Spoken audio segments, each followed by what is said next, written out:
especiales. Y es importante ver cómo se relaciona con uno con este tipo de organismos.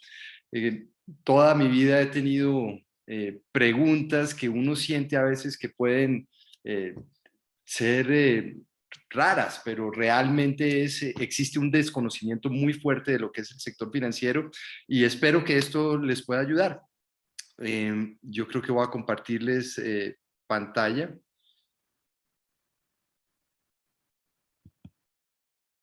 Aquí tengo.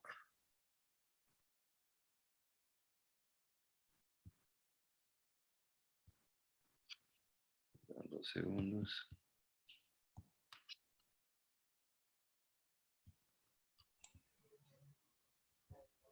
Bueno, entonces lo primero que me gustaría entender, y creo que María Beatriz es la persona más indicada para arrancar, me gustaría oír expectativas de esta charla. ¿Qué sintieron cuando les presentaron el tema y qué están esperando que les cuente yo hoy? No, pero es que el tema es sugestivísimo. ¿Cómo convivir con ese mal? Ya de entrada me pareció maravilloso. Le tengo pánico. Tengo una situación financiera difícil, pero los bancos me dan terror. Entonces, uno piensa que ya le van a quitar el carro, será los hijos porque tampoco tengo más. Entonces, queda uno como, ¿cómo voy a responder en esta situación? En que apenas estamos emprendiendo, en que el resultado o las ventas no son las que me permitan tener un salario y cumplir las obligaciones que tenga en este momento. Entonces, es sugestivo el nombre de la charla. Ok, y veo que la palabra que más mencionas es como temor, que te intimida. ¿Qué te intimida y por otro lado, qué haces para resolverlo? Y eventualmente si buscas otras alternativas o si tratas de resolver ese temor de alguna manera con los bancos. Lo primero que hago es rezar. Y decirle al de arriba, usted es el que manda esta barca, de verdad. Y soy muy pegadita a la Virgen, entonces como que me va abriendo los caminos. La verdad, pues he cumplido, pero como amarradita, como alcanzadita. Entonces hay momentos en que uno no sabe, pago el arriendo, pago la cuota del banco, ¿qué será peor? El del arriendo me saca de la casa y el del banco, pues ya, uno ya reportado y todo, es muy difícil. Sobre todo que angustia muchísimo. Y es Sí. uno con la sobra del día a día y llega a 30 y es uno, Dios mío, no cumplí la meta. Jaime, veo que levantó la mano. Hola Andrés, buenas tardes. Muchas gracias Carolina, Eduardo y buenas tardes para todos. Yo creo que en estos pocos meses que llevamos en el mercado, hemos conocido tal vez partes del sector financiero que eran totalmente desconocidas. No conocíamos, por ejemplo, qué hacía un Bancoldex, qué hacía un Findeter, qué tipo de líneas manejaban para pequeñas y medianas empresas.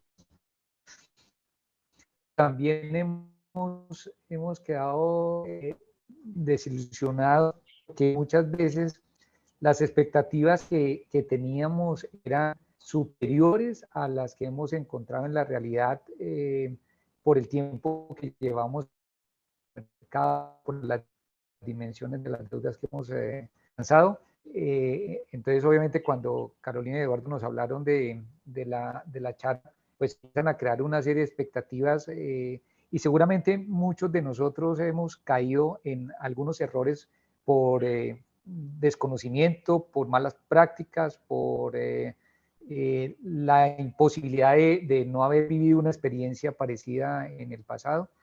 Entonces, obviamente que estos temas son súper atractivos y pues con el mayor nivel de expectativa para entender cómo convivir sin que esto se te vuelva el principal dolor de cabeza.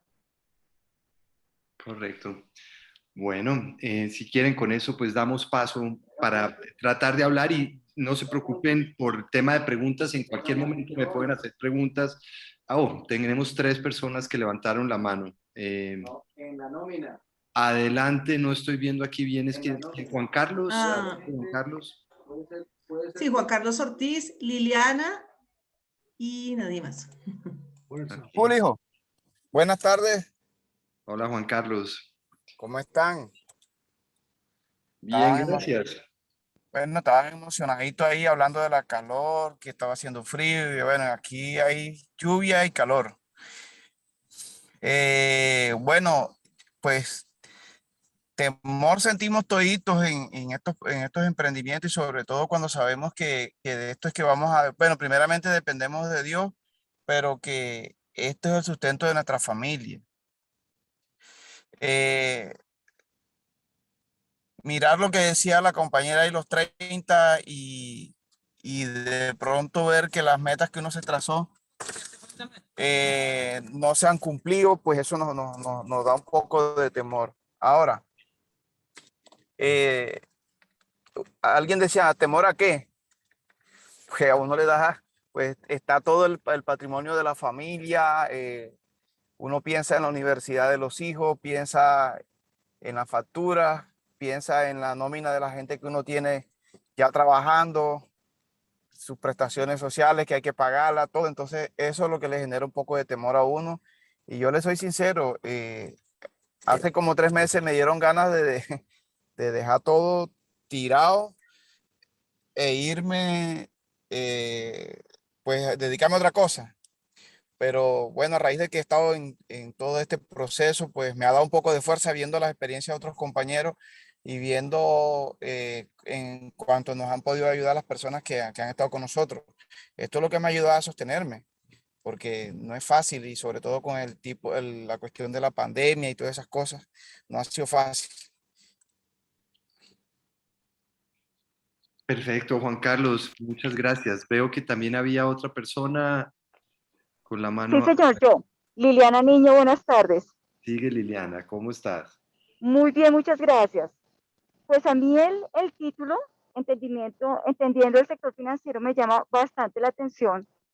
Me parece muy interesante escuchar la óptica de alguien del sector financiero que nos haga entender un poquito por qué razón el sector financiero es como tan, y perdónenme la palabra, como tan sangrón con la gente. Yo realmente le tengo pánico, realmente le tengo pánico a una deuda con un banco, porque en esta situación de pandemia que ha sido tan difícil desde el punto de vista financiero para todos, he tenido experiencias bastante complicadas que me han quitado el sueño y me han estresado muchísimo. Tanto que si tú te demoras, si por ejemplo yo tenía que pagar una obligación ayer y no la pagué, hoy a las 7 de la mañana ya me están llamando a cobrarme. Me bloquearon una tarjeta de crédito porque pagué 7.46 pesos menos. O sea, ese tipo de cosas yo realmente no las entiendo. Y pues me pareció muy interesante escuchar a alguien experto del sistema financiero como para ver cómo le bajo un poquito yo al estrés que me genera una deuda o un crédito con el sistema financiero. Esa es como mi opinión muy personal. Muchísimas gracias. Con mucho gusto, María Carolina. Eh, l- Pues a, a mí, Andrés, como tal, acompañando lo que dice Liliana precisamente, empieza uno a emprender y uno dice, bueno, estamos acá, no tenemos el capital, ¿qué hay que hacer? Buscar el sector financiero. Busqué el sector financiero por la parte de la Fundación de la Mujer cuando llegué a Caneiva y lo primero que me dijeron, no, pero es que la empresa tiene que llevar un año funcionando. Entonces yo, sí, pero es que voy a empezar a emprender. Yo lo que necesito es, eh, puedo presentar un proyecto, puedo presentar algo para poder emprender. Y me dijeron, no, tiene que llevar un año funcionando. Entonces es algo que uno hay veces como que dice, no entiende uno cómo es la colaboración en ese momento, teniendo de pronto un respaldo, así, porque pues ahí sí como dicen, el banco le pide a uno, le pide a uno todos los soportes, todo para poder soportar una deuda, si sea pequeña, grande, como sea, y uno los busca para poder soportar algo, así sean 2, 3, 5 millones, 10 millones para empezar, y, y no es fácil acceder en ese momento. O cuando accede, porque me decían, listo, Carolina, podemos entonces prestarte, pero entonces el pago lo tienes que hacer a un año. Y yo no puedo en un año responder con unas cuotas tan altas. ¿Mm? Entonces es como algo que uno queda como que no cuenta a veces con esa colaboración del sector financiero. ¿Mm? Entendido. No sé si es por el sector donde uno vive, porque hay veces es por eso, porque yo veo que otras personas dicen, no, conseguí esto, conseguí esto, conseguí esto. Y yo digo, pero no entiendo cómo se puede acceder a todos los beneficios que dice el gobierno, que dice todo. Hay veces que uno dice, pero ¿cómo acceden así de fácil? Y uno va y pregunta y dice, no tenemos conocimiento de eso, o no, las políticas son estas, entonces queda uno como medio aburrido por ese lado. Sí, veo palabras de aburrido, inconformidad, estrés, intimidación, temor. Y yo creo que todos de alguna manera hemos sentido eso que ustedes están mencionando. Definitivamente es tal vez uno de los sectores que más animadversión presenta en la vida cotidiana de los empresarios o inclusive de las personas naturales en banca personal. Yo creo que si ponemos a preguntar quién ha tenido una experiencia mala con el sector financiero, aquí todos levantamos la mano, incluido yo. Espero que esto les sirva. Lo que les voy a contar, si bien no es probablemente la solución directa, probablemente sí es una guía para que puedan ustedes encontrar las soluciones a las preguntas que se están haciendo y a los temas que me están planteando. Y no, siéntanse en libertad de interrumpir en cualquier momento. Voy a ir, la presentación es razonablemente corta, voy a centrarme en el sector financiero de crédito. Sector financiero realmente lo componen fondos de pensiones, instituciones aseguradoras, hay o en bancas de segundo piso. En este caso nos vamos a centrar en la banca de primer piso, que son bancos, compañías de financiamiento comercial, cooperativas eventualmente, que dan crédito y captan dinero del público. Entendido eso, pues perdón un segundo, importante es como ver cifras de lo que es el sector financiero. Y fíjense, en la parte de crédito, aquí en Colombia esto es realmente importante, es prácticamente el 50%, 52% del Producto Interno Bruto del país, es los valores que se mueven en crédito en el sector financiero. Son 538 billones de pesos que se dividen en cartera comercial, esos son carteras a empresarios. Dentro de la cartera comercial está los pymes, microcrédito, banca empresarial, banca corporativa, y la banca corporativa es la que atiende todos los créditos de las grandes empresas. Eso va bajando hasta el microcrédito, que son los créditos de bajo monto para personas que necesitan un pequeño dinero para poder emprender. En banca de consumo también tiene unas grandísimas subdivisiones. En la banca de consumo encuentra uno el créditos hipotecario, crédito de vehículo, crédito de libre inversión, créditos rotativos, créditos de libranza, y ahí podría yo seguir porque es tal vez donde mayor número de tipos de crédito existe.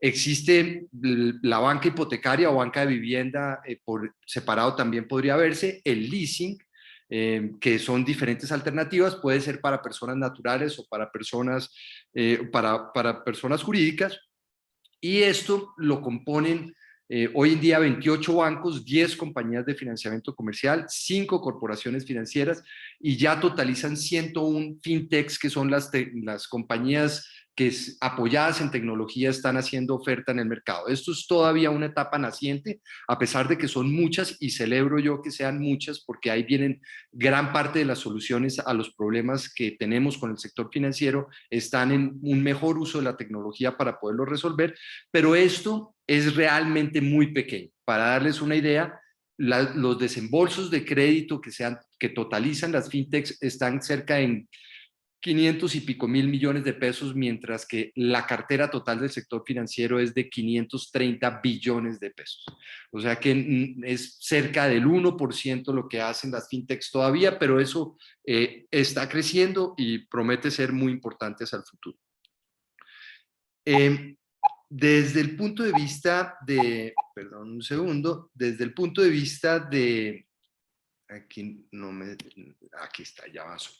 Desde el punto de vista de las inversiones, porque no, las instituciones de crédito no son esos más de 500 billones de pesos, sino también hoy en día se han vuelto muy sofisticadas. La banca realmente nace de una intermediación, de una persona que tenía un exceso de dinero y este banquero podía tomar ese dinero y prestárselo a otra persona que lo necesitara porque conocía las dos puntas.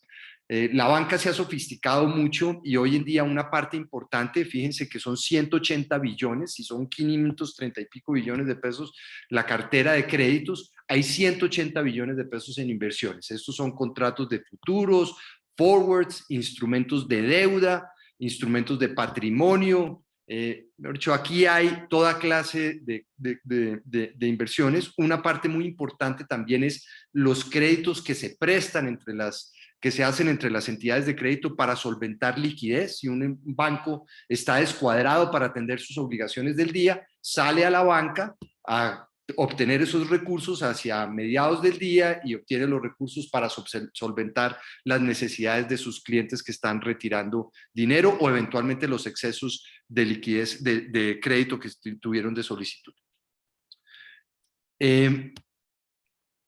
Más adelante, cuando uno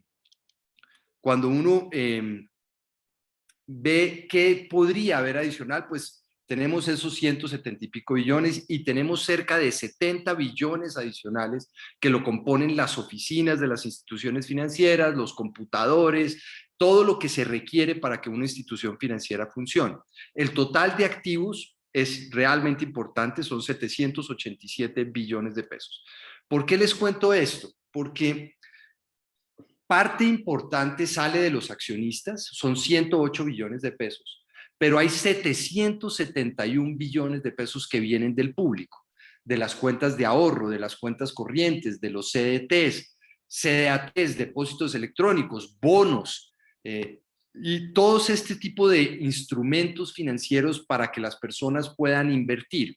De tal manera que, y a esos 108 billones de pesos tan solo son un poco más del 12% del total de activos que se manejan dentro del sector financiero. O sea que el sector financiero realmente maneja el dinero de los colombianos, una parte importante del dinero de los colombianos. Y en ese sentido tienen que honrar ese, digamos que es ese compromiso que les están exigiendo las personas que les están depositando el dinero. Ahí hay un tema de confianza muy importante que se maneja dentro del sector financiero y esa confianza está relacionada en la cantidad de dinero que se maneja del público. Cuando una institución financiera toma dinero del público y tiene que prestarla, lo primero que está pensando es en riesgo. Las instituciones financieras son unas expertas en manejo de riesgo, con gran cantidad de limitaciones, pero el que más estamos acostumbrados es el riesgo de crédito. El riesgo de crédito es que está asociado con prestarle a personas como nosotros o empresas como las nuestras. Y ese nivel de riesgo es un nivel de riesgo que tiene una gran cantidad de historia. Es tal vez el más cantidad de historia que hay. Ahí es donde encontramos desde el origen del sector financiero los esfuerzos que hacían los banqueros de poder encontrar personas a quienes pudieran entregarle el dinero que otras personas cercanas les habían depositado para que al cabo de un tiempo se los devolvieran. Más adelante han venido surgiendo otros tipos de riesgo que probablemente existían desde el comienzo. Lo que pasa es que la banca tiene tanto tiempo, tanta historia, que se ha venido sofisticando cada vez más. Hay riesgo de tasa de interés. El riesgo de tasa de interés es un riesgo que se asume en diferentes tipos de productos. Imagínense que un banco tiene muchos de sus depósitos a una tasa fija y la tasa se cae. Recuerden, hace aproximadamente unos 2 años estábamos con tasas de interés de captación cercanas al 6%. Hoy en día las tasas de interés de captación están cercanas al 2%. Se cayó cerca de 4 puntos la tasa. Si el banco no tiene claro de que sus créditos deben estar y sus captaciones deben estar otorgados con un margen de intermediación lo más fijo posible, el banco puede llegar a incurrir en un costo muy grande porque se le quedan pegados sus costos de sus depósitos, pero probablemente por otro lado, los créditos están otorgados a una tasa variable que bajó con la inflación o bajó con la DTF, y en la medida en que se bajó eso, pues se le disminuye el crédito, el ingreso sustancialmente. Entonces, ahí hay un punto que tienen que pensar: el riesgo legal, el riesgo de liquidez. Los bancos no se quiebran normalmente porque pierdan plata, sino porque las personas les retiran el dinero. Entonces tienen que pensar mucho en la reputación, de qué tan bien me están viendo a mí. Ellos tienen que construir confianza permanentemente. Y si alguien comienza a ver que un banco es riesgoso, muchas personas eventualmente se pueden contagiar posteriormente, y eso es el final de una institución financiera. Por eso es que se preocupan mucho por eso. Más recientemente ha aparecido el riesgo operativo, y eso es una forma de medir los errores en los cuales se incurre en una institución de crédito. Pueden ser errores administrativos, errores que no haber tenido el cuidado suficiente con algún tipo de activo y el activo se deterioró, errores de contratación. Mejor dicho, hay tipos de riesgos en la operación normal que ya se están midiendo. Hay metodologías para medirlo dentro de las entidades de crédito y los cuantifican para poder incluirlos dentro de todo el balance de lo que es el sistema financiero. Hay riesgo de lavado de activos, hay riesgos de país, hay riesgos de moneda, hay riesgo sistémico, hay riesgo moral, hay riesgo de trastatea. En fin, una institución financiera ve riesgo por todas partes. Y ese riesgo, el termómetro, está más caliente o más frío dependiendo del momento. Imagínense en un escenario como el del COVID, la pandemia, cómo estará el termómetro de miedo de los bancos. Muy claramente, los bancos comienzan a ver: ¿será que esta persona sí me podrá pagar? ¿Será que este sector se va a quebrar? Mi esposa hace parte, por ejemplo, del sector, trabaja en el sector hotelero, uno de los sectores que está en el ojo del huracán de todo el problema de la pandemia. Los clientes no volvieron, las personas no están viajando, aparecieron las metodologías de comunicación como la que estamos utilizando ahorita. Entonces, para un banco ver el riesgo de un hotel o el riesgo de una aerolínea o el riesgo de alguien que está dedicado al tema de turismo, ese termómetro se pone en color rojo muy rápidamente. Y ese termómetro también es cíclico, o sea, depende de muchas cosas, depende de personas que dan una declaración, eventualmente personas reconocidas, eventualmente puede haber cosas que ocurren en el día a día, o simplemente la historia de cómo se está comportando los créditos dentro de la entidad de crédito. Si un sector específico se comienza a deteriorar consistentemente y el banco tiene muchos créditos en ese sector, el banco tiene manera de medir esas cosas. Cada vez más sofisticadas, en algunos casos no se equivocan, pero cada vez son más sofisticados en medir cómo se está comportando los créditos que se otorgan a diferentes sectores. Con lo dicho, y es importante tratar de entender qué es lo que hacen los bancos para minimizar o mitigar esos tipos de riesgo. En la parte de riesgo de crédito, pues van a normalmente pedir más garantías, pedir cuotas iniciales. El tema del plazo obviamente juega. Normalmente los mayores plazos están asociados a un mayor nivel de riesgo dentro de una institución financiera.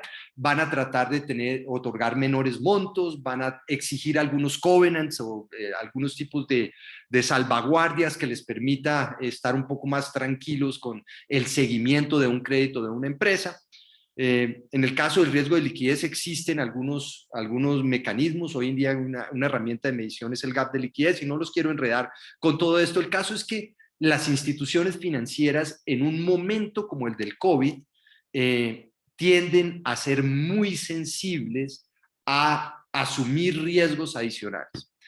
¿Qué ha hecho el gobierno? El gobierno entonces sale y les dice, bueno, aquí tenemos el Fondo Nacional de Garantías y el Fondo Nacional de Garantías va a cubrir parte del riesgo de que ustedes están incurriendo, señores banqueros. Y eso pues es importante. Pero el Fondo Nacional de Garantías normalmente no asumía la totalidad del riesgo. De hecho, asumía un porcentaje del riesgo. Y el porcentaje podría llegar a ser el 50% en un comienzo. Entonces el gobierno dice, entonces lo que a usted le hace falta es que yo le cubra un mayor porcentaje del riesgo. Hoy en día el nivel de cubrimiento del riesgo está en la totalidad. Hasta eso llega el gobierno, a cubrir el 100% del riesgo de crédito, diciéndole a los bancos, ustedes que son expertos en otorgamiento, yo le cubro hasta el 100% en determinados costos, en los máximos, en algunos casos están siendo solo hasta el 90%, pero por favor dinamice el crédito que lo necesitamos para que la economía se reactive. Entonces ahí es importante ese aporte del gobierno, no es para todas las líneas de crédito, hay algunas específicas que está cubriendo eso y es muy importante tratar de ver si el crédito que yo necesito está amparado por ese Fondo Nacional de Garantías. ¿Es bueno o es malo el Fondo Nacional de Garantías? Definitivamente muy bueno en ese sentido. Facilita que se otorgue crédito y un porcentaje importante del otorgamiento de crédito de estos últimos meses ha venido amparado por este tipo de coberturas, pero también tiene un costo adicional. Entonces, pues es parte de lo que hay que agregarle a el costo financiero de las tasas de interés, y en la medida en que uno tenga manera de garantizar adecuadamente el crédito, pues puede olvidarse uno de ese tipo de coberturas adicionales que se pueden llegar a exigir por parte de una entidad financiera. Y aquí llegamos, probablemente parte de lo que he hecho es asustarlos un poquito más, porque estoy hablando de instituciones muy grandes, instituciones muy antiguas, que tienen unos mecanismos sofisticados de medición de riesgo, que además de eso están más asustados en este momento por el COVID. Y todo eso es cierto, y sería irresponsable de parte mía decirles que hoy en día está súper fácil otorgar crédito. Pero lo que viene es, ¿cómo hago yo para convivir con eso?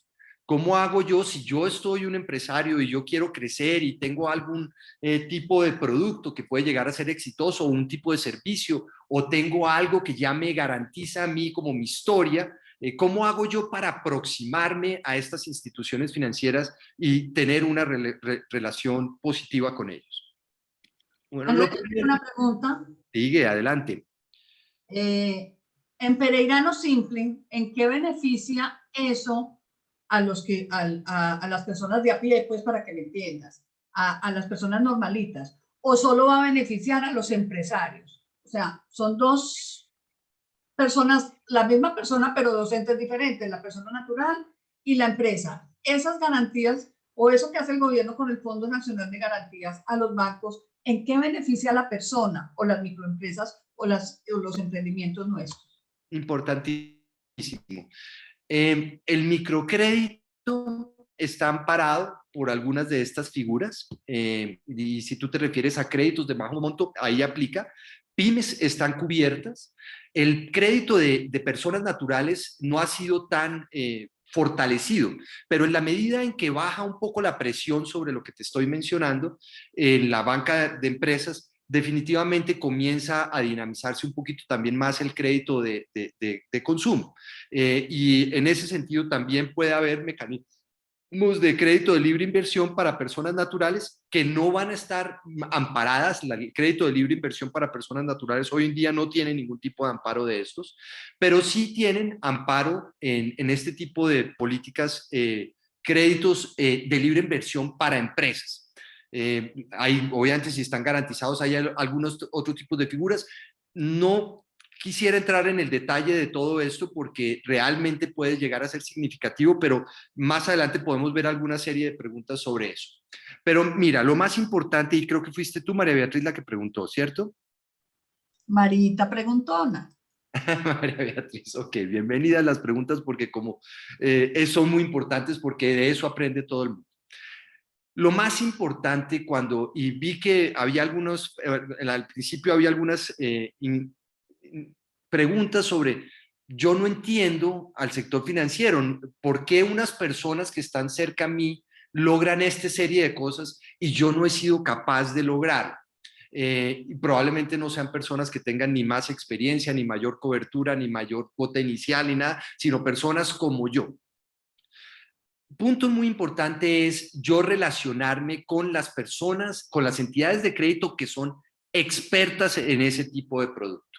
Entonces, si yo quiero un crédito para un camioncito, porque con ese voy yo a distribuir el producto que yo estoy vendiendo, lo más importante es buscar entidades de crédito que sean expertas en crédito de vehículo y específicamente en vehículos de uso productivo. No son todas, tristemente. Uno encuentra de las grandes instituciones de crédito de acá, probablemente solo hay 4 o 5 que pueden hacer bien la tarea en créditos de vehículo productivo. Sin embargo, cuando uno llega a una institución de crédito y uno llega y dice y pregunta, oiga, ¿ustedes tienen crédito aquí para un camioncito? No hay ninguna que le diga a uno que no. ¿Cómo hace uno para realmente entender si esa institución es experta en ese tipo de vehículos? Si la persona es clara, muy clara, o sea, cuando la pregunta es, oiga, ¿ustedes tienen crédito para este tipo de producto? Si la persona le responde a uno rápidamente y con todas las características y eventualmente le cita algún par de clientes o uno ve que está atendiendo clientes ahí, esa persona definitivamente maneja ese producto. Si la persona le dice a uno, déjeme, yo mañana lo llamo, esa persona no tiene ni idea de ese crédito. Probablemente la institución lo maneja, pero esa persona específicamente no maneja ese crédito.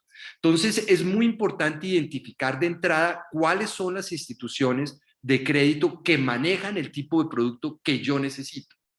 Entidades de crédito expertas en pymes. No todas son expertas en pymes. No todas manejan microcrédito. Hay una página que les puede dar a ustedes gran cantidad de esta información y es la página de la Superintendencia Financiera. Es superfinanciera.gov.co. Es la Superintendencia Financiera del país. Ahí encuentran ustedes una gran cantidad de información. A veces se puede uno perder un poquito en eso, pero si entran a un sector que habla de cifras de entidades de crédito, ahí comienza uno a encontrar cuáles son las entidades de crédito que son importantes en el tipo de crédito que yo estoy tratando de recibir. Voy a ir a la segunda, al segundo punto, y es que así haya uno encontrado la institución de crédito, y voy a seguir con el ejemplo de los vehículos, el camioncito que yo necesito. Así yo haya encontrado la institución por Jaime, pregunta de Jaime. Sí, era esa precisamente, Andrés, es cómo encontrar la entidad financiera adecuada a las necesidades puntuales de lo que estás buscando. Tú, bueno, acabas de decir que la superfinanciera. Pero cuando efectivamente aquí estoy haciendo el ejercicio y entro paralelamente a la charla, a la página, efectivamente hay un sinnúmero de opciones y pues hay que obviamente cacharrearle para poder llegar. Yo tuve la posibilidad de entrar, lo que te decía al comienzo, a buscar, por ejemplo, en Bancoldex, qué entidades financieras apoyaban compañías de consumo masivo que estaban buscando capital de trabajo específicamente. Hice todo el ejercicio y llegué a un par de entidades, pero mira lo simpático. Habían entidades que están avaladas por la superfinanciera, están bajo la sombrilla de Bancoldex, pero cuando tú haces el ejercicio de entrar a hacer todo lo que y cumplir los requisitos de ellos, efectivamente te dicen, no, usted no cumple, y lo más simpático es que te dicen, necesito un año, tenemos el año. No estamos reportados, no estamos reportados. O la representante legal de la compañía no está reportada. Y nos devolvimos otra vez a Bancoldex a contarle la experiencia, nos dijeron, no, como que se empiezan a presentar cierto tipo de trabas para poder realizar el ejercicio de manera diferente a como lo hablan estas, creo que Bancoldex es un banco de segundo piso, por lo que leí. Entonces, pues, digamos que el recorrido se hace tortuoso porque no corresponde a la realidad de lo que se habla en un momento determinado. Importantísimo, Jaime, tu comentario y tu inquietud. Bancoldex no otorga crédito y eso creo que ya algunos de ustedes han tenido parte de la información alrededor de Bancoldex. Bancoldex lo que hace es entregarle recursos al sector financiero y esos recursos tienen unas condiciones financieras favorables en la grandísima mayoría de los casos. Sin embargo, quien otorga el crédito al final del día es la institución financiera. Lo que hace realmente el sector financiero, los bancos, es obtener recursos de Bancoldex para unas líneas de crédito específicas. Pero no es muy distinto, y aquí probablemente estoy cometiendo una exageración, a lo que puede llegar a ser el recurso de un tercero que está depositando un CDT. Lo que hace Bancoldex básicamente es como dirigirlo. Le voy a entregar un cupo de 10 pesos y esos 10 pesos usted los debe otorgar en una línea específica para la reactivación del turismo en San Andrés. Entonces, eso como que tiene unos destinos específicos, pero si el banco no es experto en turismo en San Andrés, le va a costar muchísimo trabajo medir el riesgo de quien está solicitando eso. Entonces, es frustrante lo que mencionas, Jaime, de cuando uno eventualmente, porque es que es muy difícil la forma como uno se mueve en eso. Entonces, primero es una relación con el banco, va uno a la oficina o hace uno la llamada, descubre uno que no fue por ahí la cosa, entonces va uno a Bancoldex y entonces en Bancoldex le dicen a uno otra cosa y probablemente en esas dos llamadas habló uno con la persona equivocada. Y eso ocurre en una alta proporción de los casos. Entonces, lo primero, no te des por vencido, Jaime. Debe existir algún mecanismo específico para un crédito de las características de lo que estás necesitando y con lo que me estás mencionando, que cumplen con la experiencia, cumplen con los años, cumplen con todas los niveles de reportes que no hay reportes. Debería haber alguien que te pueda resolver el tema. Lo que siento es que todavía no has llegado. Y seguramente lo que te voy a mencionar a continuación te puede ayudar. Dentro del banco, no siempre la persona que lo atiende a uno por primera vez, por segunda vez, o la persona que lo ha atendido a uno durante toda la vida, tiene todas las respuestas para la necesidad que uno tiene. Entonces es muy importante tener opciones dentro del mismo banco.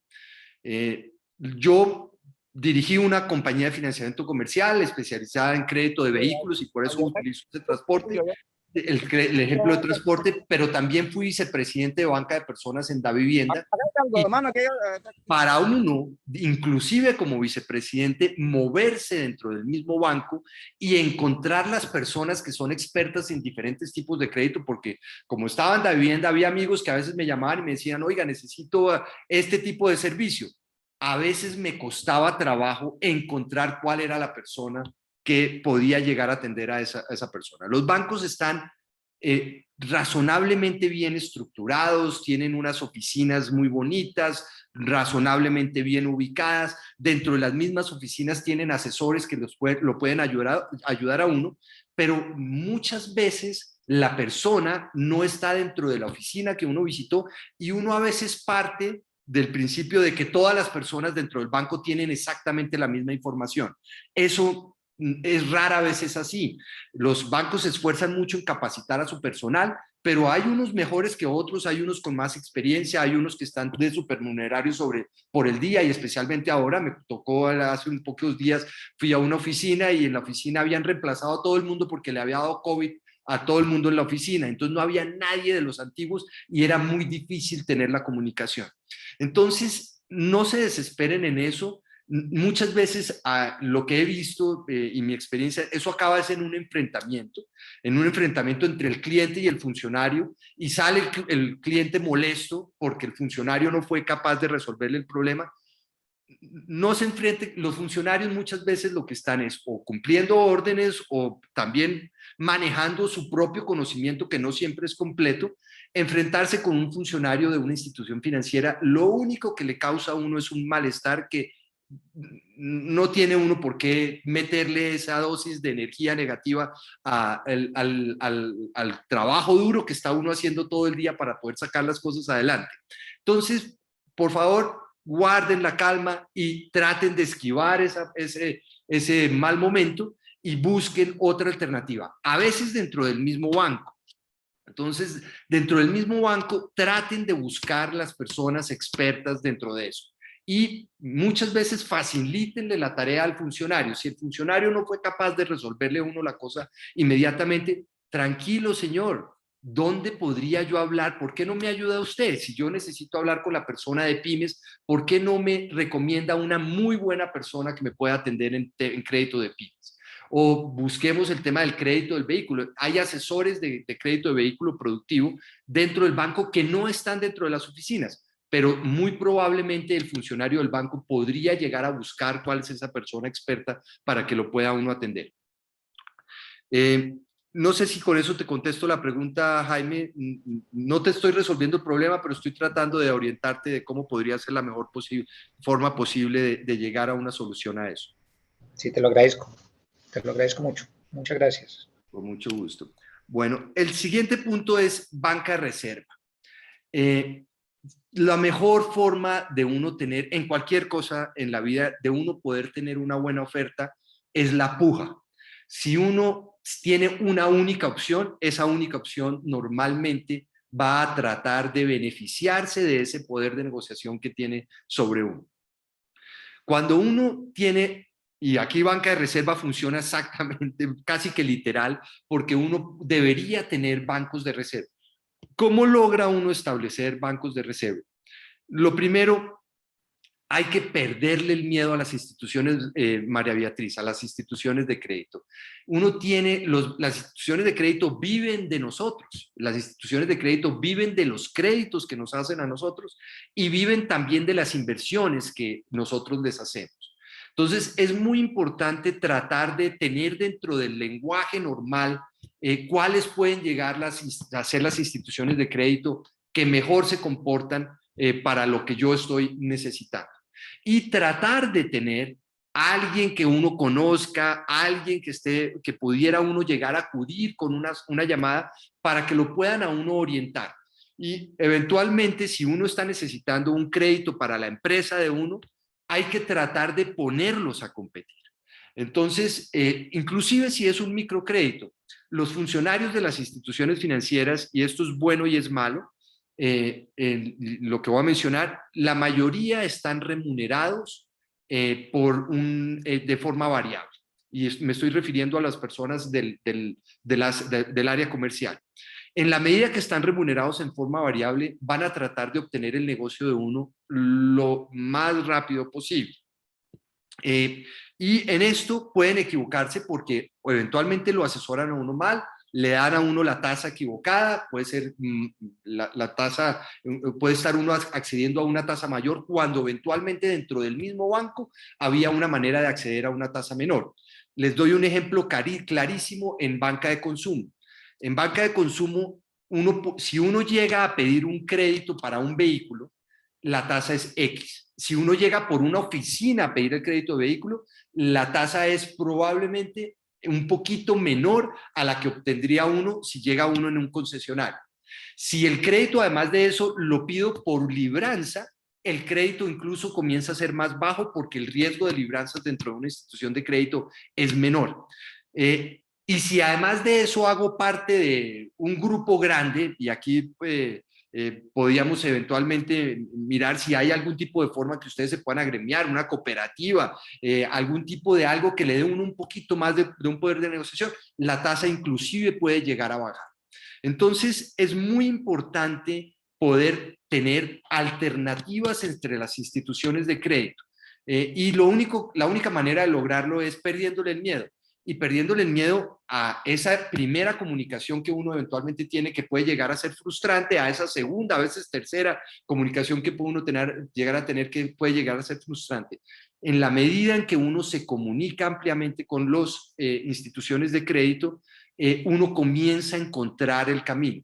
Y se los está diciendo una persona que le costaba trabajo navegar dentro del mismo banco del cual era vicepresidente. Es muy importante encontrar esas personas que lo ayudan a navegar dentro del banco. Esa comunicación tiene que ser muy activa en las buenas y en las malas. Lo peor que a uno le puede pasar cuando uno obtiene un crédito y no tiene una manera de cumplirlo es esconderse. No pasarle al teléfono al banco, no decirle por la situación que uno está atravesando. Porque lo que eventualmente ocurre dentro de una institución financiera es que eso está en un área de cobranzas y comienzan a llamar a las personas y pasan cosas como la que me mencionaba alguien al inicio, de que llaman a presionar. Además de eso, esas llamadas son horribles y lo digo por experiencia propia. Parte de lo que me preocupaba a mí mucho era la forma como cobrábamos y casi que arrancó una vez que recibí una llamada un domingo a las 7 de la mañana. Y contesté yo, normalmente contesto todas las llamadas, entonces me pregunta la persona, ¿hablo con el señor Andrés Forero? Sí, señor, mucho gusto. ¿Con quién hablo yo? Me dice, habla con Pedro Rodríguez. ¿Cómo está, don Pedro? ¿En qué le puedo servir? Mire, llamo a decirle que hace una semana me llamaron a las 7 de la mañana porque yo estaba incumpliendo en el crédito que me otorgaron. Llamo a decirle que ya pagué. Y me dio obviamente mucha risa, fue una experiencia que compartí obviamente con toda la institución de crédito, pero especialmente con las personas de cobranza, porque muchas veces los bancos están acostumbrados a que si no es una forma agresiva la forma de cobrar, no logran la cobranza de la cartera. Y eso también tiene que ver con la forma como nos comportamos muchas veces como deudores, en la medida en que nos escondemos, no atendemos, si no es una amenaza grande, pues no tendemos a ser un poco más folclóricos. Entonces, eso es el común de la humanidad. Sin embargo, lo que sí les puedo decir es que como institución de crédito tiende uno a encontrarle una solución a las personas que manifiestan que tienen los problemas. Hoy en día, con el COVID, existen gran cantidad de productos de cobranza que permiten flexibilizar las formas de pago. Está el programa de alivio a deudores, el famoso PAD, que lo que ha hecho es permitirles a las entidades de crédito que no provisionen sobre las carteras que están reestructurando, sobre los créditos que están reestructurando, que pueden cambiar el plazo. La tasa definitivamente no la pueden empeorar, no le pueden cobrar a uno más. En algunos casos, no en poquitos, incluso disminuyen la tasa de interés porque es la forma como la persona realmente va a poder atender la obligación.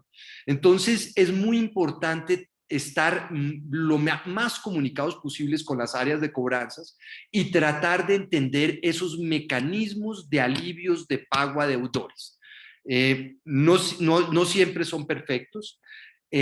Si uno da nuevamente con una persona que es muy agresiva en la forma de cobrar, busquen la siguiente persona. O sea, debe haber alguna persona que es muy buena, que seguramente va a entender lo que uno le está contando. Obviamente, si es lógico, si uno llama al banco a decirle no tengo con qué pagarle, el banco obviamente se va a enfurecer y va a tratar de cobrarle a uno de la manera como pueden, que normalmente es por la vía jurídica.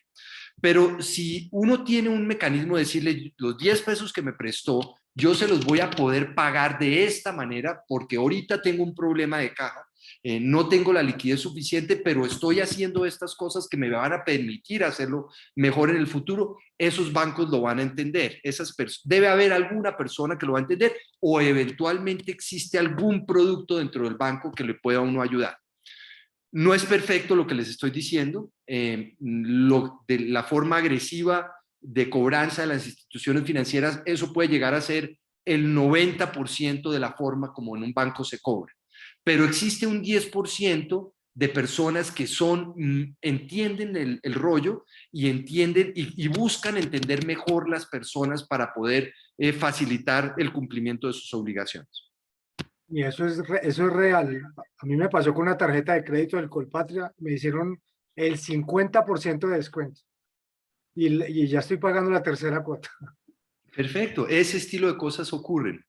Entonces, y qué bueno que lo menciones, eso es importante, que no desistamos y no nos mortifiquemos. Las personas que nos están llamando o las personas con las que tenemos relación en las instituciones financieras, ellos tienen una misión. Nuestra misión a veces es distinta. Entonces lo que hay es que tratar de encontrar la persona que case con la misión de uno y eventualmente ahí uno logra reducciones del 50% en los montos o en las tasas de interés que uno está recibiendo.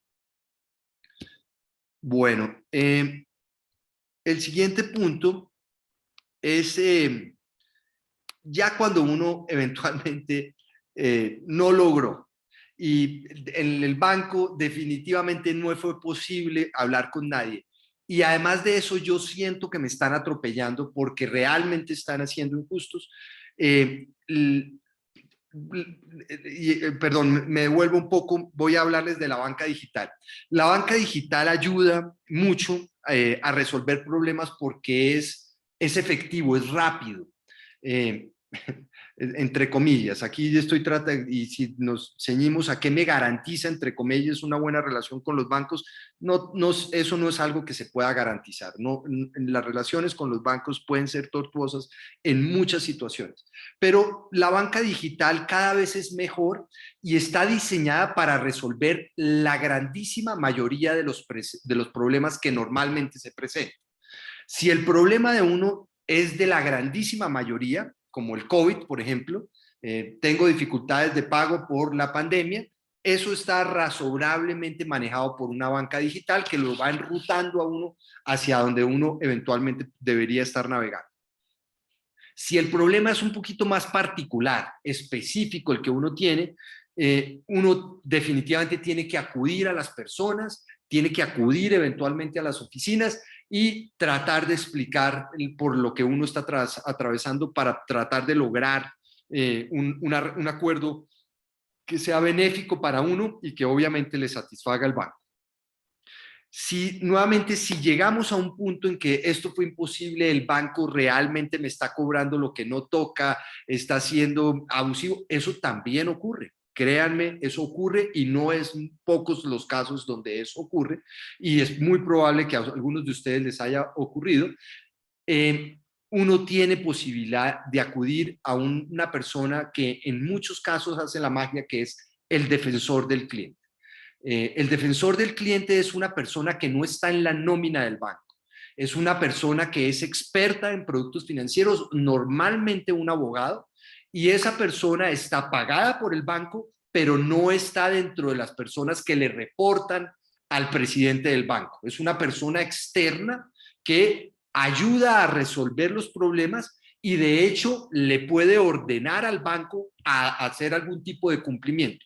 Entonces, si uno se siente realmente atropellado, lo importante es tratar de tener el récord completo, plasmarlo lo mejor posible dentro de una carta y esa carta enviársela al defensor del cliente. Y los defensores del cliente también tienen un periodo de tiempo específico para responder la inquietud que uno está presentando. Ese es el defensor del cliente ¿durante qué tiempo se puede hacer? O sea, a mí me pasó un caso con Avevillas. Sí. Yo ya cancelé eso, cancelé la tarjeta, no me la quisieron, la cuenta, todo lo cancelé con ellos. Pero me dijeron, no, es que tiene 1.000 pesos, entonces no le podemos cancelar todo.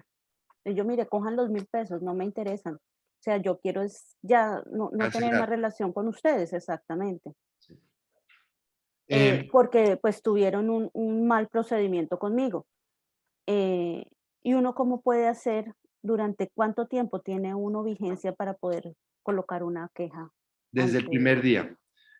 No sé, si a mí me sucedió eso hace 8 meses, ¿yo todavía puedo tener esa queja? ¿Colocarla? Claro, María Carolina, en cualquier momento. Y especialmente si eso se ha vuelto un problema para ti de manejar, todas esas formas de cobranza y en el tema específico que mencionas, no te imaginas lo común que es, porque dentro de los bancos existen un equipo de personas que no es pequeño para retener los clientes. Entonces, si una persona está interesada en cancelar un producto específico, una tarjeta de crédito o una cuenta de ahorros, va a haber un equipo de personas que tratan de retenerte. Y esas formas como tratan de retenerte, la mayoría de las veces es tratando de ofrecerte a ti algunos beneficios, pero a veces está uno hasta la coronilla del banco y uno ya no quiere saber de ese banco y uno simplemente quiere cancelar la cuenta o cancelar la tarjeta de crédito, incluso porque le están a uno cobrando.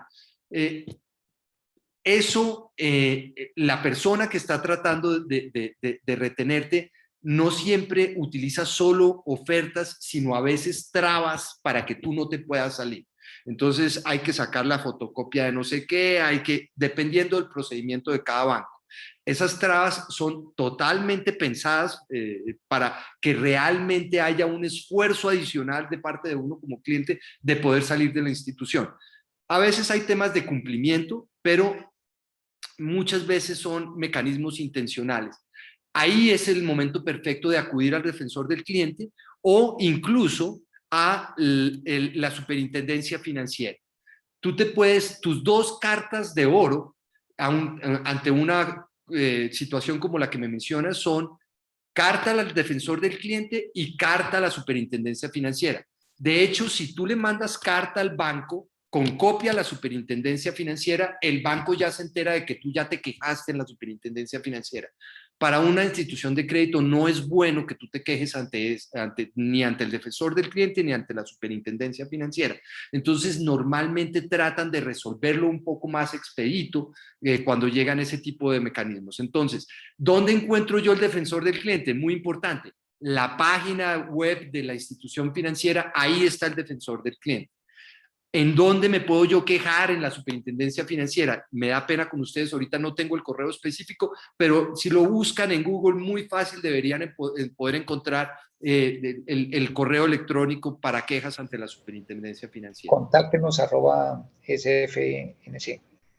Ahí está. Bueno, eso digamos que es en general. Pero estoy seguro que tienen muchas preguntas, entonces quedo atento a preguntas para ver si les puedo ayudar específicamente en los casos que tengan.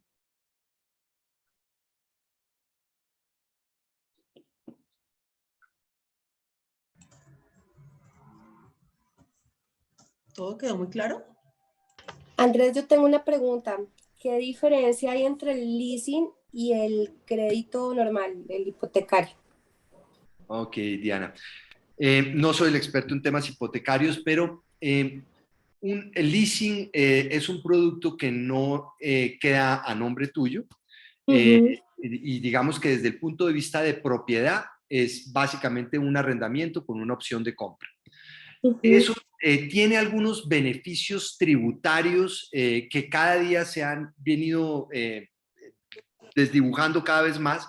Tiende a parecerse cada vez más a un crédito. De hecho, yo diría que es prácticamente igual hoy en día a un crédito, pero dependiendo del tipo de producto, específicamente del inmueble que uno quiere sacar en leasing o sacar a crédito, las instituciones financieras tienen productos distintos. Entonces, me da pena no poderte contestar de la mejor manera. No soy el experto en la parte de leasing hipotecario, pero en el caso, por ejemplo, de vehículos, en el caso de leasings de otro tipo de productos, funciona prácticamente igual que un crédito desde el punto de vista financiero, o sea, desde el punto de vista de costo.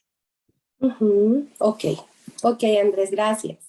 Yo puedo aportar sobre el leasing diciendo que tiene un beneficio donde tú no declaras renta sobre ese inmueble o sobre ese patrimonio porque legalmente no es tuyo. Entonces Sí, es te del banco. ahorras, Eso es importante. te ahorras algo. Simplemente el banco te dice, tienes la primera opción de compra, el momento en que tú quieras, pues lo devuelves, porque como dijo Andrés, es algo como un arrendamiento, pero asumes algunos costos como el predial. En este caso, el predial lo pagas tú y me pasó, me atrasé en 3 cuotas del predial y automáticamente el banco los pagó y bueno, ahí me quedé, digamos que más apretado porque uno en una alcaldía puede negociar intereses, pero ya con el banco no, porque el banco además te paga y te cobra intereses sobre lo que te está prestando y no tienes algún descuento financiero o alguna amnistía en la alcaldía de tu municipio, pues. Pero es básicamente eso, son unos beneficios exentos de renta sobre ese patrimonio y y ya. El resto sí es muy similar a un crédito Un hipotecario. crédito. Vale, Iván, gracias. Gracias, ti. Iván. Ok. Carmen. Andrés, pues muy interesante todo lo que acabo de escuchar, pero la verdad, yo durante mucho tiempo he sentido que yo no existo para los bancos, sino solamente para cobrarme. Porque es que he pasado por situaciones y sigo pasando por situaciones muy complicadas por deudas que tengo con ellos, pero nunca que lo que me he querido acercar obtengo respuestas positivas.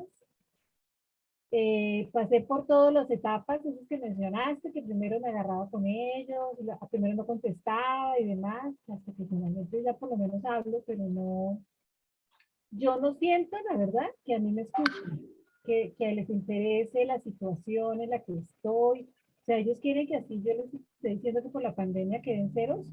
No sé de dónde saquen pues para pagarles lo que les estás debiendo y ahí es donde yo no encuentro unas palabras o una manera de lograr una negociación o algo que me ayude. Ok,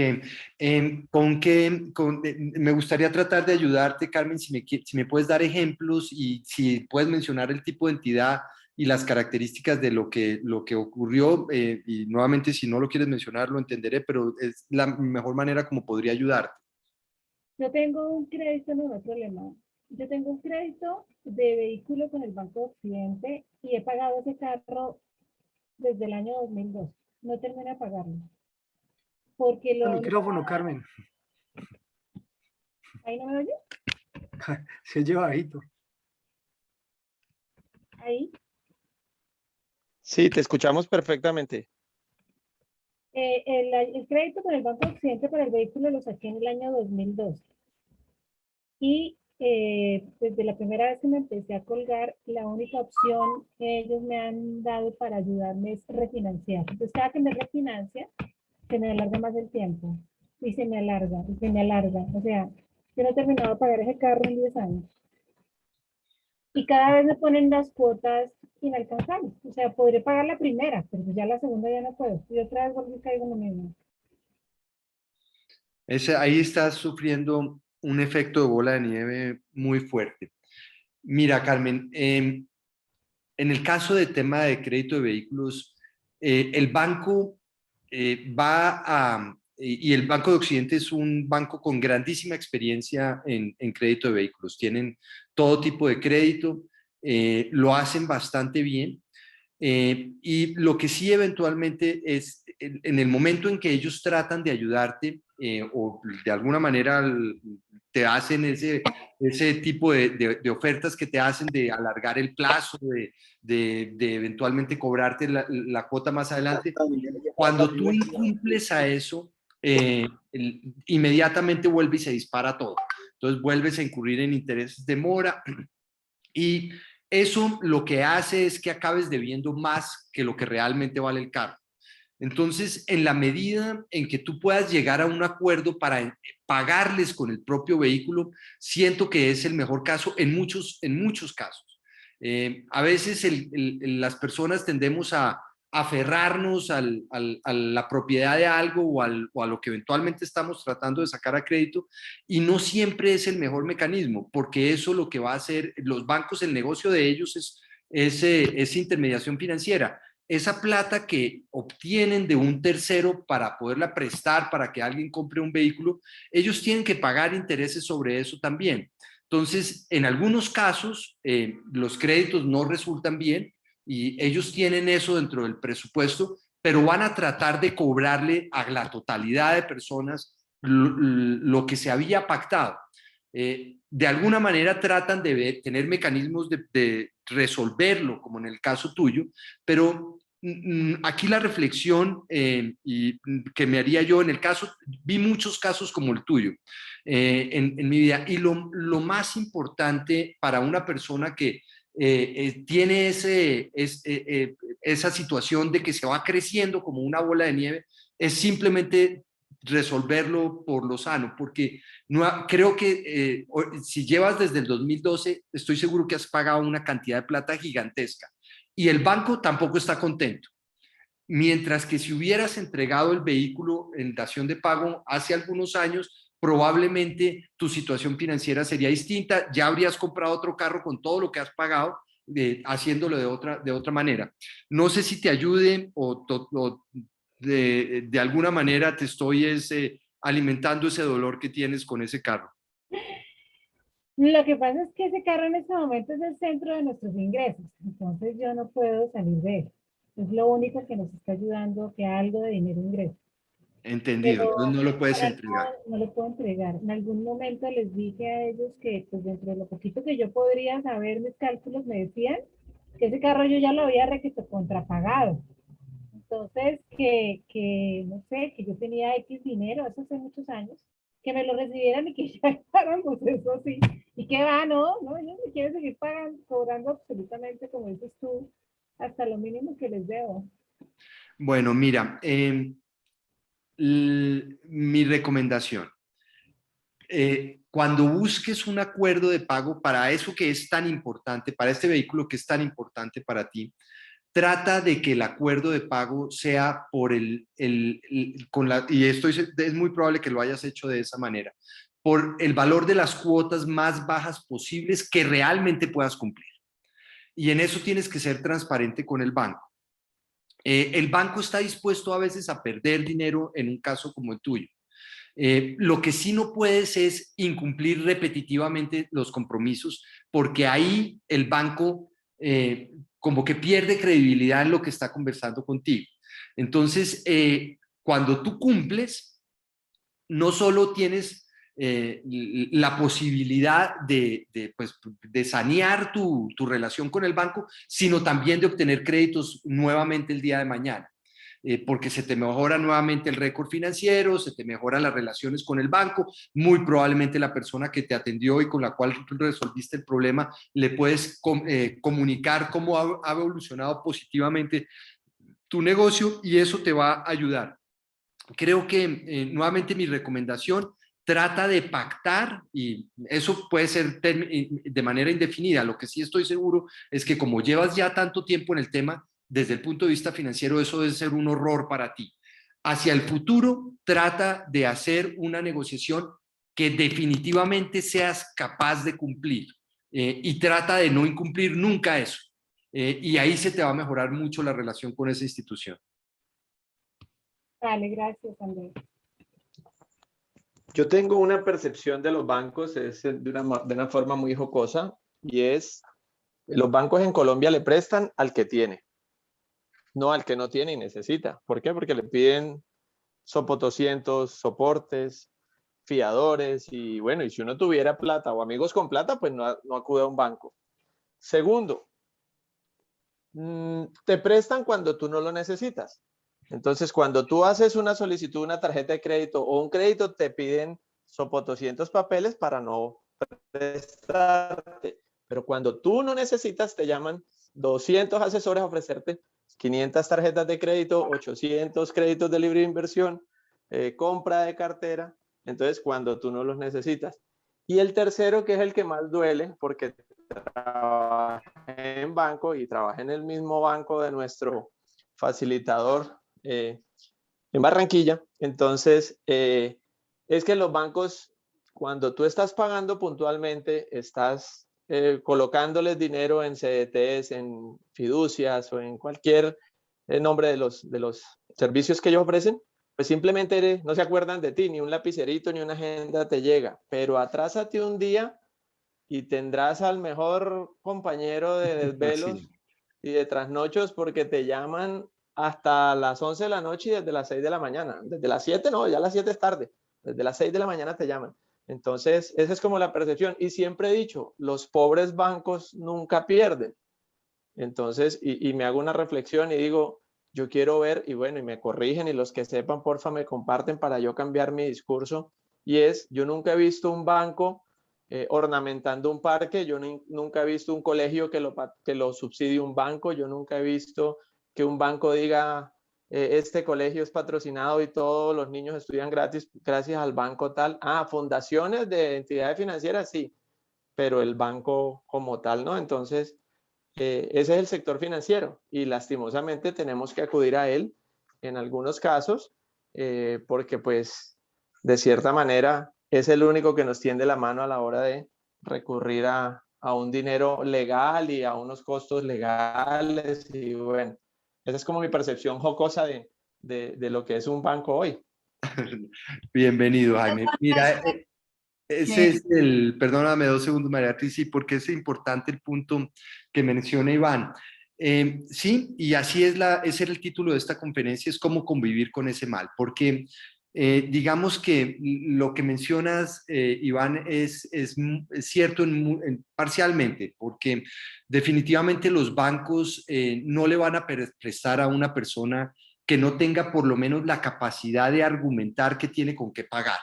Y eso, la forma de argumentar que tiene con qué pagar tiene que ver con la forma como uno eventualmente comunica, pero también los documentos que respaldan eso. Entonces, si uno es dueño de 3 casas y además de eso tiene uno 4 carros y además de eso tiene uno un poco de plata en el banco, esa persona va a ser súper apetecida, como decía Iván, por parte de los bancos para ofrecerles productos financieros. Cuando la persona no tiene nada, definitivamente se hace menos atractiva. Pero si la persona sabe trabajar, y se los digo en el caso personal, en el año 98 era muy difícil, de hecho casi toda la década de los 90, era muy difícil conseguir un crédito para un bus o un crédito para un taxi. Y les voy a hablar el caso de los taxis. En el caso de los taxis era prácticamente imposible y los créditos que se otorgaban eran sobre el 20% del valor del taxi, el 30%, y las instituciones de crédito lo hacíamos con un miedo horrible de esa persona no nos va a pagar. También porque los taxistas son también muy mal vistos en una gran parte de la sociedad, igual que los banqueros. Estudiando el récord de pagos de los taxistas, teníamos en el caso de la institución de crédito que yo manejaba, había 2 créditos de taxistas y esos 2 créditos se comportaban de manera impecable. Cuando yo vi que teníamos 2 créditos de taxistas, casi que me asusté. ¿Y a qué horas le prestamos a 2 taxistas? Después vi que definitivamente se comportaba muy bien el crédito y dijimos, bueno, pues prestémosles a otros y ya no le prestemos solo el 20%, prestémosle el 30%, prestémosle el 40%. Para hacerles el cuento corto, en el año 2002 estábamos financiando 5,000 taxis al año y le prestábamos a las personas el 170% del valor del taxi. O sea, mucho más de lo que valía el taxi, porque para comprar un taxi, algunos de ustedes saben, había que comprar el cupo y había que matricularlo y había que hacerle una serie de cosas, comprarle el taxímetro. Entonces, eso logramos entenderlo en la medida en que profundizamos en el conocimiento de ese tipo de crédito. Los bancos construyen sus modelos de riesgo con base en su historia. ¿Cuánto nos tomó a nosotros en esta institución construir el récord de los taxistas? Cerca de 3 años, 4 años, de realmente hacerle seguimiento y de una manera agresiva tratar de entender cómo era que los taxistas se comportaban y realmente han sido maravillosos clientes de esa institución. Son personas que atienden muy bien sus obligaciones, que son responsables en una altísima mayoría. Obviamente no hay excepciones, pero me refiero como producto financiero, fue magnífico, logramos prestar un servicio a la sociedad y estas personas quedaron muy agradecidas. Igual ocurre para muchos tipos de crédito. Entonces, en la medida en que la institución financiera, y me devuelvo al inicio, en la medida en la que la institución financiera entiende el segmento en el cual uno se mueve, normalmente es más fácil. Uno tiende, esa intimidación característica de los bancos por sus oficinas suntuosas, por el lenguaje que utilizan los funcionarios, hay que tratar de evadirla porque acaba uno intimidado, como lo mencionaba María Beatriz al comienzo. Hay que perderle el miedo. Lo que sí tiene uno es que encontrar la entidad experta en el tipo de producto que uno necesita. Por ahí Iván preguntaba si hay bancos que se han quebrado y probablemente tengan relación con la observación que hace de que no hay donaciones y que no hay colegios que funcionan por donaciones de los bancos. Los bancos realmente cumplen con un compromiso fiduciario con unos depositantes de sus clientes y deben garantizar la seguridad.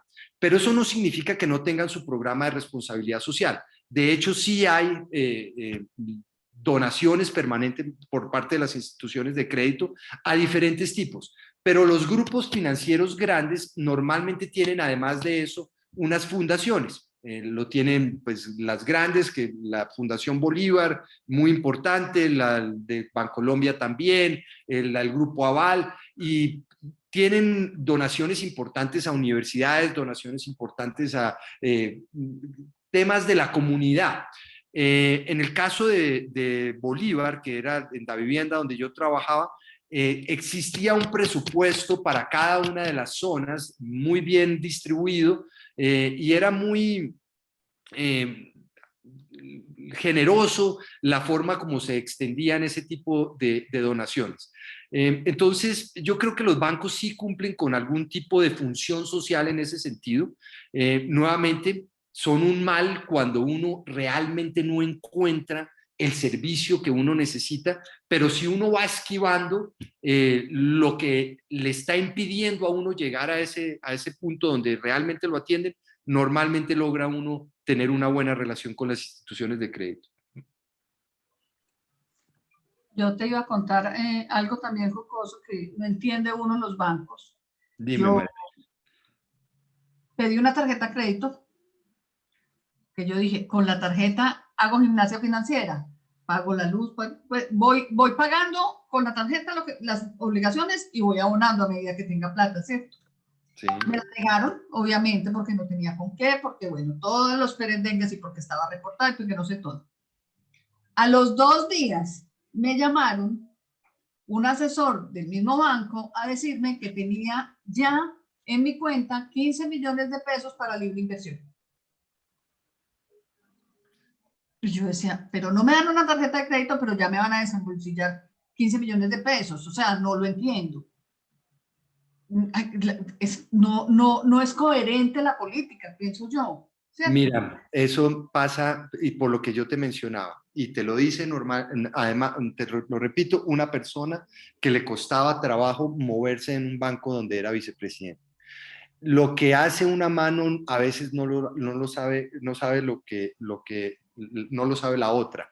En las instituciones de crédito, ahí llegaste por un funcionario distinto, por un producto distinto, y te ven con diferentes ojos. El termómetro de miedo, de riesgo, estaba distinto en cada uno de esos dos lados y te medían de forma distinta.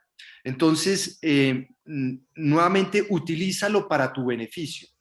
¿Qué saco yo de conclusión ahí? Es definitivamente hay que tener, y nuevamente me remito a la parte de atrás de las observaciones, opciones dentro del banco y banca de reserva dentro de los bancos. Vas a encontrar personas que te hacen eso y no te imaginas los dramas que yo vi de personas que hacían inclusive piruetas con la tarjeta de crédito porque lograban utilizar mecanismos como esto que les estoy yo mencionando para defraudar a las instituciones de crédito. Eso de todas maneras se acaba detectando en algún momento y no es bueno hacerlo, pero había inclusive personas en mora con un producto que les estaban llenando el crédito por otro producto y no se había enterado uno del otro lado.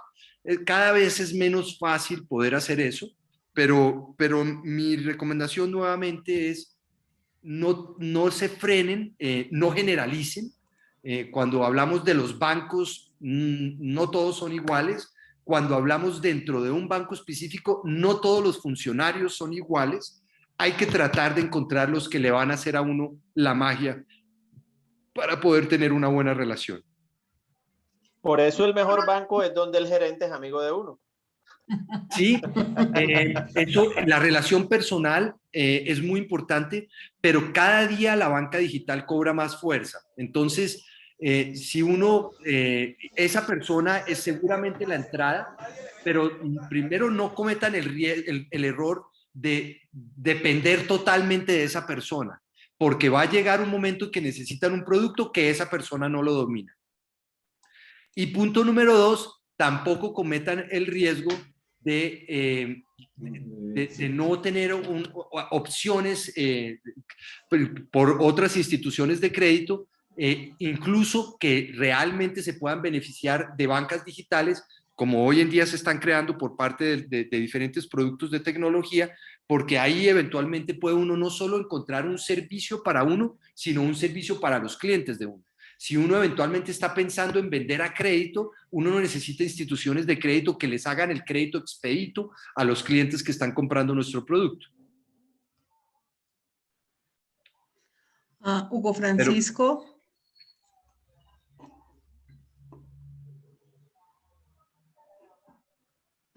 Listo.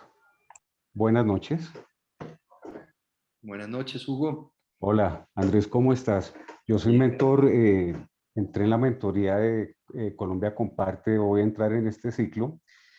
Bueno, me gustaría como complementar un poquito lo que, pues la charla que se está teniendo en este momento, y es con respecto, en primer lugar, al tema del leasing habitacional. Hay que tener en cuenta algo. Yo fui asesor durante toda esa época de la crisis del UPAC, en que se generó la ley de vivienda que regulaba los créditos hipotecarios y todo ese asunto.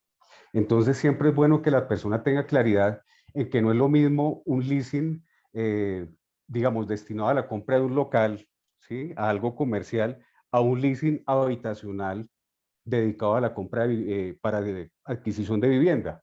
Digamos, al leasing habitacional, tanto al leasing habitacional como al crédito hipotecario, los cobija un régimen similar en cuanto a tasas de interés, a costo financiero. Pero ya cuando se trata de operaciones de otro tipo de inmuebles, ya no las cobija esos mismos costos financieros, ya pueden ser mayores, ya digamos a discreción del banco, las políticas del banco. Ese sería el primer punto. El segundo punto con respecto al tema del crédito que estaban preguntando, es una recomendación al crédito del vehículo, que siempre, y es por esta misma razón del primer punto, de que aquí hay como una legislación especial para ciertos tipos de créditos, está muy bien estructurado los límites máximos de intereses que se pueden tomar, los sistemas de amortización, otra serie de condiciones. Resulta que en el caso de los créditos comerciales de consumo, eso no es tan estructurado. Entonces, siempre un consejo, antes de entrar a hacer una negociación o algo, que revisen el contrato que se suscribió con la entidad financiera para ver si las cuotas y los costos están acordes con lo que se pactó. Entonces, ese es otro consejo que yo le quiero dar a la gente para que puedan, es decir, a veces se presentan casos en que no coincide, digamos, las tasas de interés o el valor de las cuotas con lo que se pactó. Y a veces no está claro dentro del contrato, entonces siempre es bueno establecer eso antes de firmar qué sé yo, una innovación, una reestructuración, cualquier operación de esas. Y en tercer lugar, con respecto a la duda que tenían ahora en cuanto a que por qué no le otorgaban una tarjeta de crédito, pero sí un crédito de libre inversión, pues que uno también debe tener en cuenta que cada uno de esos segmentos de crédito pues tiene una destinación diferente, ¿sí? Un crédito de libre inversión pues es un crédito un poquito de más a largo plazo para su repago, y generalmente la gente puede comprar un activo que va a servir de respaldo para eso, en cambio la tarjeta de crédito no. Esos son los puntos que quería como complementar. Gracias. Gracias, Hugo. Uy, estamos adelantando clase, qué bueno.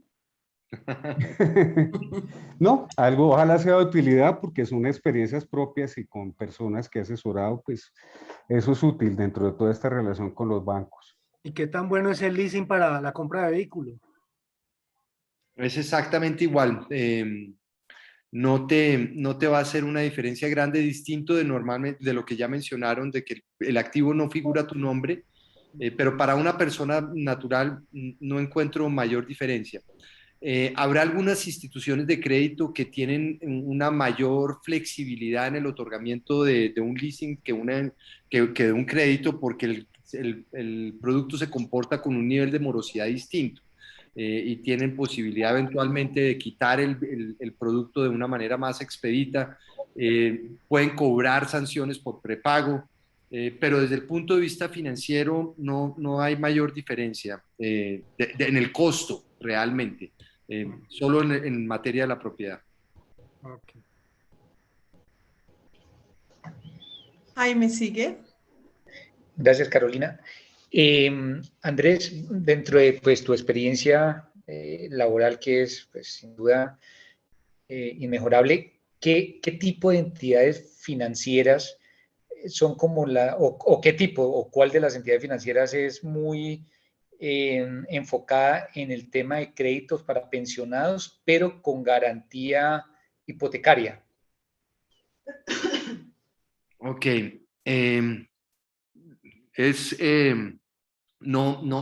Sé que en la vivienda tenemos ese producto y nos gusta, nos gustaba mucho ya los créditos de personas pensionadas.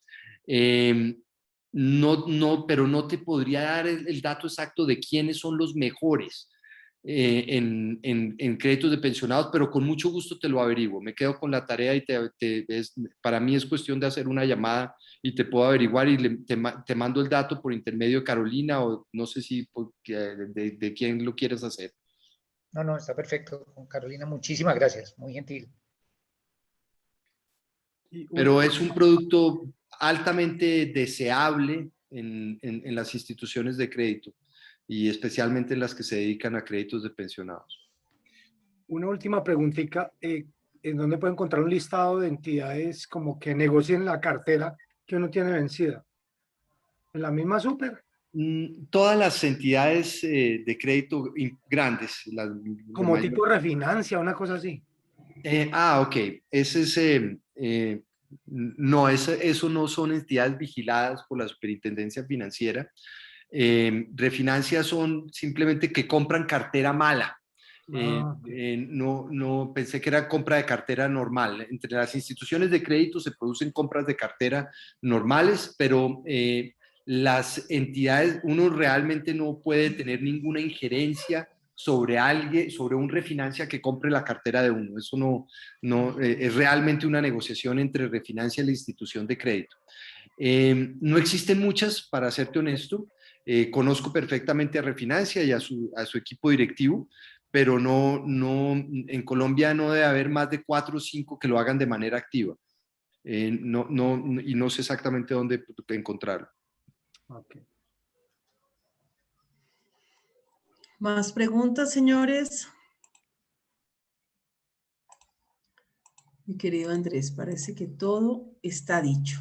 Bueno, espero que les haya sido de ayuda. Estoy seguro que algunas personas estaban esperando que yo les diera aquí alguna solución mágica y me da tristeza no poder hacerlo, pero espero que lo que les conté les haya ayudado. Sin duda alguna, no te imaginas todas las dudas que se resuelven en estas charlas. Sí, Andrés, sí, muchas gracias por compartir todo ese conocimiento y toda esa experiencia. Muchas gracias. Muchas gracias. Muchas gracias. Les deseo Andrés, muchos muchas éxitos gracias, en muy todos sus amable. emprendimientos. Amén. Muchas gracias. Muchas gracias. Chévere, aprendimos y desaprendimos. Así es. Muchas gracias. Bueno, Bueno, que tengan feliz fin todos de un semana. feliz fin de semana, descansen, gracias. Gracias, Andrés. hasta luego, que estén bien. Chao. Adiós. Adiós, igualmente. Caro, gracias por el invitado. A ustedes. Buenas noches, muchas gracias. Hasta luego a todos. Igualmente, que estén bien.